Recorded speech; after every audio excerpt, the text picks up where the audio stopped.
समय 7 न्यूज़ में आपका बहुत बहुत स्वागत है दर्शकों। और आज हमारे समक्ष एक खास मेहमान हैं जिनका नाम है, सर क्या नाम है? रामनिवास यादव। रामनिवास यादव जी। फिरोज़ाबाद की जनता बहुत अच्छे से परिचित है और मैं समझता हूं कि मैं अपने चैनल के माध्यम से इनको बधाई और शुभकामनाएं भी देता हूं। जैसा कि ये मोड़ा पंचायत से संबंध रखते हैं, उसी दरमियान ये प्रधान संघ के जिलाध्यक्ष भी हैं। तो जिलाध्यक्ष के नाते आज ये जनता को बताएंगे कि प्रधान के क्या क्या वर्क्स होते हैं, क्या क्या कार्य होते हैं, कितना हमको मिलता है, कितना कैसे क्या विकास होता है। आज सर से जानेंगे ये सारी बातें। तो सर आपका बहुत बहुत स्वागत है। मोड़ा पंचायत से आप संबंध रखते हैं और जहाँ की प्रधान कौन है? श्रीमती मिथिलेश यादव। और सर रामनिवास यादव जी आपके प्रधान संघ के जिलाध्यक्ष हैं। तो सर सबसे पहले कुछ ऐसे मूलभूत पॉइंट पर हम विचार करेंगे जो कि बहुत ज़रूरी है जी। तो सर आज थोड़ा बताएं कि ग्राम पंचायत के क्या कार्य होते हैं और कैसी ग्राम पंचायत आज की है और कैसा हमको बजट मिल रहा है और कैसा विकास हो रहा है। जहाँ तक ग्राम पंचायतों की बात है तो आप ये मानिए कि हमारे देश के जो राष्ट्रपिता महात्मा गांधी की कल्पना थी, स्वराज की कल्पना थी उनकी, और असली स्वराज वो है जिसमें गांव का प्रत्येक व्यक्ति खुशहाल है जी। ये संरचना थी। और देश में हमारे में 3 ही सभाएं हैं जी। लोकसभा, विधानसभा और ग्राम सभा जी।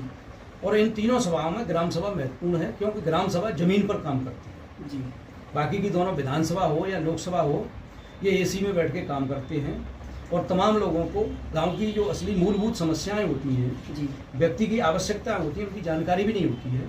और ग्राम सभाओं को प्रत्येक व्यवस्थाओं की जानकारी है। जी। जी। और दूसरी बात महत्वपूर्ण इसलिए भी है ग्राम सभा कि भारत सरकार या उत्तर प्रदेश सरकार जो भी योजनाएं बनाती हैं उनका क्रियान्वयन ग्राम सभा के माध्यम से ही होता है। सर ग्राम सभाएं कितनी है फिरोजाबाद में? फिरोजाबाद में इस समय 559 ग्राम सभा। अच्छा, 559 में सर कितनी ग्राम सभाएं टॉप लिस्ट पे चल रही हैं? लगभग एक आध का नाम। देखो, टॉप की बात तो ये है, हर पंचायत अपने अपने हिसाब से काम कर रही है जिस हिसाब से उनको बजट मिल रहा है। जैसे 2022-23 में इन्होंने भारत सरकार ने एक स्वच्छ भारत मिशन फेज 2 शुरू किया। जैसे पहले स्वच्छ भारत मिशन लागू किया था जी। उसके तहत पंचायतों को शौच मुक्त, खुले में शौच मुक्त किया गया था जी।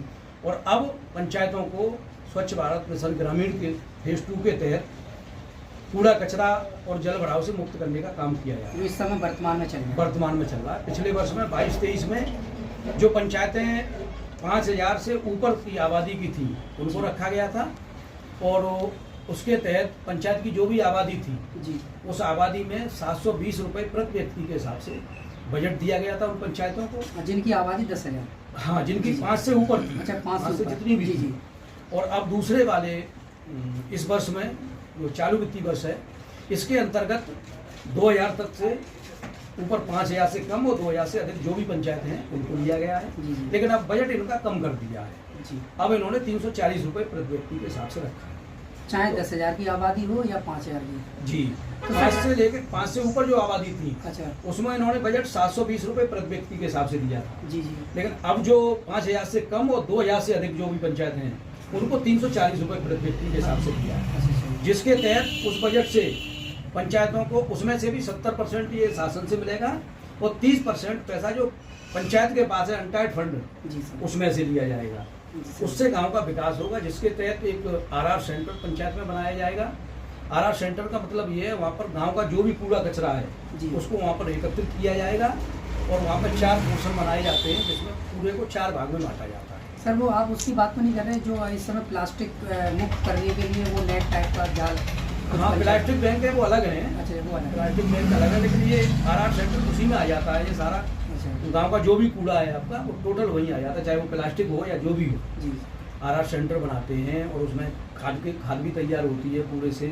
कुछ कूड़ा ऐसा है जैसे प्लास्टिक है तो प्लास्टिक के लिए अब शासन की योजना ये है कि हर ब्लॉक पर एक प्लांट लगाया जाए। अच्छा। तो पंचायतों का जो भी प्लास्टिक का सामान होगा जी, चाहे वो पॉलीथिन हो या जो भी हो, उसको उस सेंटर पर भेजा जाएगा और उससे जो भी पैसा तो होगा। सर ये प्लांट ये कब तक वैसे खुल गया है क्या? हाँ, कई पंचायतों में जगह मिल गई है जी, और अभी काम शुरू होने की स्थिति है। मतलब प्रस्ताव पारित हो गया है। हाँ, हर ब्लॉक में बनना उसको है। रिसाइकिल करेंगे प्लास्टिक को। हाँ, प्लास्टिक को ले जाएंगे, उस जो भी प्लांट रहेगा उसी जी। प्लांट का प्रबंधन होगा। अच्छा सर, एक जानकारी हो रही है जैसे जी। कि मतलब ODF घोषित किया था लास्ट जी, ईयर, जी। तो सर जो मतलब शौचालय बने जी। हैं उन शौचालय की क्वालिटी क्या है और कैसी बनी है, क्या मानक है, जरा ये और बताएं हमारी देखो, दर्शकों को। शौचालय ऐसा है कि मैं पिछले कार्यकाल की बात बता रहा हूँ। 2015 में हमने अपनी ग्राम पंचायत मोहना में 317 शौचालय बनवाए थे। जी तो उस समय प्रति शौचालय 10,000 रुपये मिला था। जी।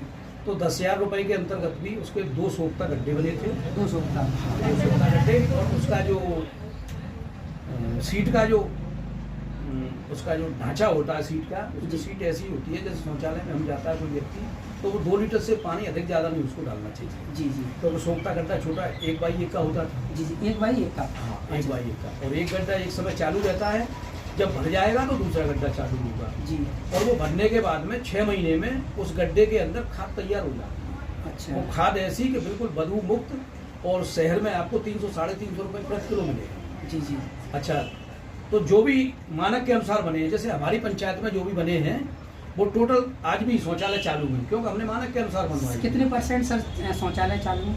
हमारे यहाँ लगभग सभी चालू हैं। 95%। हाँ, कुछ हो सकता है। अच्छा सर, एक बात और बताइए, जैसे जी। 2 गड्ढे हैं, क्या कभी आपको सूत्रों से ये भी पता पड़ा है जी। कि इसमें कुछ लोगों ने घपला भी किया कि एक ही गड्ढा, ऐसा भी हुआ है क्या कहीं? ऐसा है, देखो, आप तो मीडिया वाले हैं, आप सब जानते हैं, तमाम पंचायतें तो हमारी ऐसी थी कि जहाँ शौचालय ही नहीं बनाए गए और सेक्रेटरी पैसा निकाल के खा गए। ठीक है। कई पंचायतें ऐसी थी, और तमाम पंचायतें ऐसी हैं कि एक एक गड्ढा ही बनाया है लोगों ने।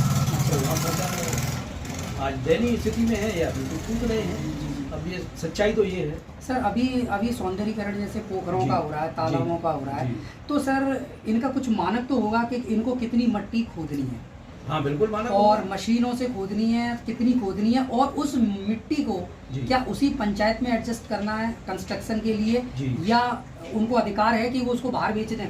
अगर वो बाहर बेचते हैं तो क्या उन पर कोई कानूनी कार्रवाई की जा सकती है? असल में तालाब के सौंदर्यीकरण की या तालाब खुदाई की बात है, तालाब बहुत आवश्यक है, जी जी क्योंकि आज जो हमारा जल स्रोत है वो नीचे जा रहा है। जी।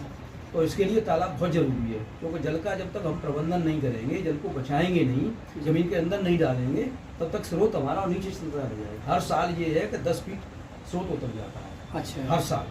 तो इसके लिए तालाब आवश्यक है।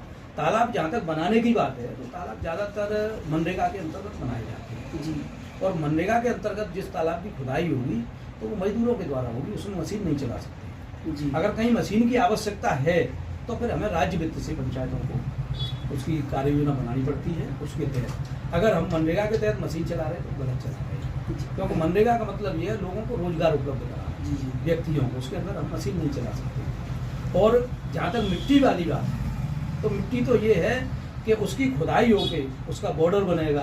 अगर बचती है तो गांव की गलियों में डल जाएगी। गांव में कहीं भराव होना है, विद्यालय है आपका, पंचायत भवन है, या और कोई सरकारी जगह है आपकी, उसमें आप डाल सकते हैं। उसके अलावा भी अगर आपको लगता है कि मिट्टी हमारे पास फालतू है, तो हम उसको एक प्रस्ताव करके भेज सकते हैं। देखिए, हमारे जो प्रधान संघ के जो जिलाध्यक्ष जी हैं, इन्होंने बहुत अच्छी जानकारी साझा की है, और इन्होंने संदेश भी दिया है और कहना भी चाह रहे हैं कि प्रत्येक प्रधान बड़ी ईमानदारी और अपने कर्तव्यों का निर्वहन सही से करे, और पंचायतों का जो विकास होता है ज़मीनी स्तर पर होता है, क्योंकि ग्राम सभा, इन्होंने बताया कि ग्राम सभा एक ऐसी सभा है जो खुद ही प्लानिंग बनाते हैं और खुद ही मतलब गरीब मजदूर लोगों को सहायता प्रदान करते हैं। तो कहीं ना कहीं हमारे जो अध्यक्ष जी हैं उन्होंने बताया कि सभी प्रधान अपने गांव में विकास करें, गांव की लहर आगे बढ़े, और इन्हीं बातों को लेकर आज हमारे समक्ष ये मौजूद थे। इनकी पंचायत में काफ़ी अच्छा परफॉर्मेंस देखने को मिला, 95% आज भी शौचालय चल रहे हैं। तो मैं इनका बहुत बहुत धन्यवाद करता हूँ। मेरे साथ जुड़े रहिए समय 7 न्यूज़ रवि विकास।